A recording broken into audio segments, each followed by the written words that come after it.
हम देख रहे हैं पिंकी ड्रग डीलर जो है इस वक्त खबरों की जीनत बनी हुई है, पूरे सिस्टम को उसने हिला कर रख दिया है। मेरे साथ इस वक्त जेजुआई के रहनुमा शाहिद अख्तर मौजूद हैं। इनका मौकफ जानते हैं कि मैडम क्या लगता है, कहा यह जा रहा है कि जिस तरह से वो पॉलिटिशियंस के नाम ले रही है, बड़े बड़े शोबिस के जो लोग हैं उनके नाम ले रही है, तो जल्द ही ये किसी बड़ी जमात या बड़े रहनुमा की तरफ जो है वो इशारे जो हैं वो कर दिए जाएंगे। आपको क्या लगता है?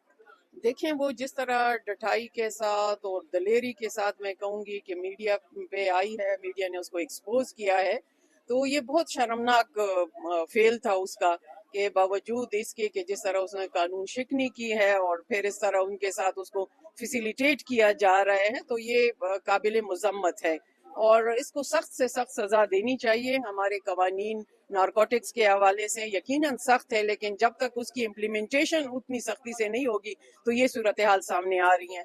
भले वो जिसका नाम भी ने जो भी इन्वॉल्वमेंट है, इस वक्त हुकूमत वक्त को उस पे हाथ डालना चाहिए। वो कहीं पे भी माफी की तलबगार अगर है भी तो उसको माफी नहीं मिलनी चाहिए, क्योंकि ये एक नौजवान नस्ल की तबाही हम देख रहे हैं और जिस तरह वो उसके साथ नरमी का बर्ताव किया जा रहा है, तो इंतहाई काबिल अफसोस और शर्मनाक फेल है। मैडम 28वीं तरमीम की भी जो है वो बाज़गश्त है, तो जेजुआई की 28वीं तरमीम पे क्या मौकफ लेती नजर आएगी या किस जगह पे खड़ी होगी? देखिए, यकीनन बाज़गश्त भी है और दूसरा ये है कि हम यहाँ पे लेजिस्लेशन करते हैं। जो 27वीं तरमीम आ गई, यकीनन 28वीं भी आएगी, 29वीं भी आएगी, लेकिन जब ड्राफ्ट हमारे सामने आएगा तो उसके मुताबिक देखा जाएगा भी कबल अज वक्त है कि उस ड्राफ्ट में है क्या या वो कौन सी तरमीम है।